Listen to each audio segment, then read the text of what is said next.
নমস্কার বন্ধুরা, আজ আমরা স্মরণ করছি ভারতের একজন বিশিষ্ট শিক্ষাবিদ, চিন্তাবিদ ও রাজনীতিবিদ ডক্টর শ্যামাপ্রসাদ মুখোপাধ্যায়কে। 1953 সালের 23 জুন তিনি মৃত্যুবরণ করেন।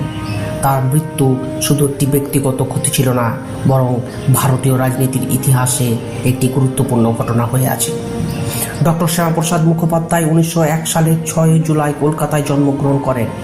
তার পিতা ছিলেন স্যার আশুতোষ মুখোপাধ্যায়, যিনি বাংলার শিক্ষা ও সমাজ জীবনে এক কিংবদন্তি ব্যক্তিত্ব।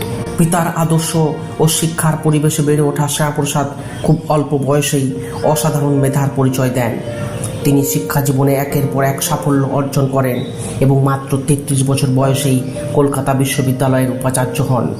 সে সময় তিনি ছিলেন বিশ্ববিদ্যালয়ের ইতিহাসে অন্যতম কনিষ্ঠ উপাচার্য। শিক্ষার উন্নয়ন, ভারতীয় ভাষার প্রসার এবং উচ্চশিক্ষার মানোন্নয়নে তার অবদান আজও স্মরণীয়। পরবর্তীকালে তিনি রাজনীতিতে সক্রিয়ভাবে অংশগ্রহণ করেন। স্বাধীনতার আগে এবং পরে দেশের বিভিন্ন গুরুত্বপূর্ণ বিষয়ে তিনি নিজের মতামত স্পষ্টভাবে তুলে ধরেন।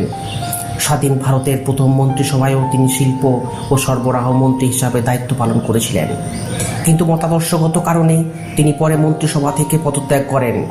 এরপর তিনি ভারতীয় জনসংঘ প্রতিষ্ঠা করেন, যা পরবর্তীকালে ভারতের রাজনৈতিক ইতিহাসে একটি গুরুত্বপূর্ণ শক্তি হিসাবে আত্মপ্রকাশ করে। এবার আসি আমরা তার জীবনের শেষ অধ্যায়ে। 1950-এর দশকে জম্মু ও কাশ্মীরের জন্য একটি বিশেষ পারমিট ব্যবস্থা চালু ছিল।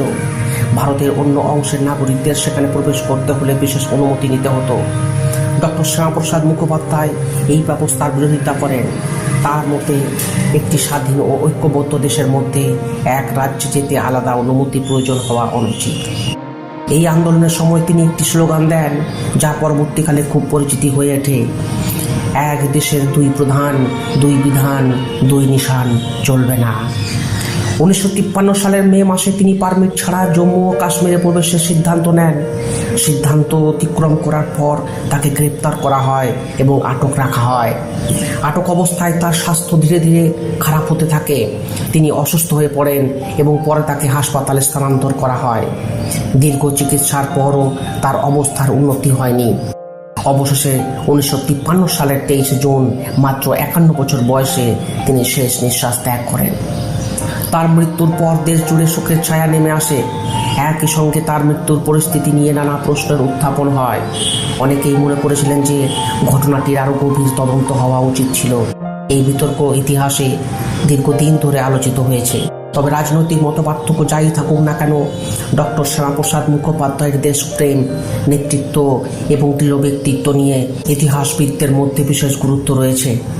আজ তার মৃত্যুদিনে আমরা শুধু একজন রাজনীতিবিদকে নয়, একজন শিক্ষাবিদ, সংগঠক এবং জাতীয় জীবনের গুরুত্বপূর্ণ ব্যক্তিত্বকে স্মরণ করছি।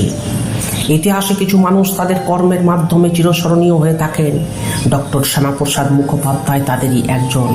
তার আদর্শ, সাহস এবং দেশসেবার মানসিকতা আগামী প্রজন্মকে অনুপ্রাণিত করুক। ডক্টর শ্যামাপ্রসাদ মুখোপাধ্যায়ের প্রতি রইল আমাদের আন্তরিক শ্রদ্ধাঞ্জলি। ধন্যবাদ। জয় হিন্দ, বন্দে মাতরম।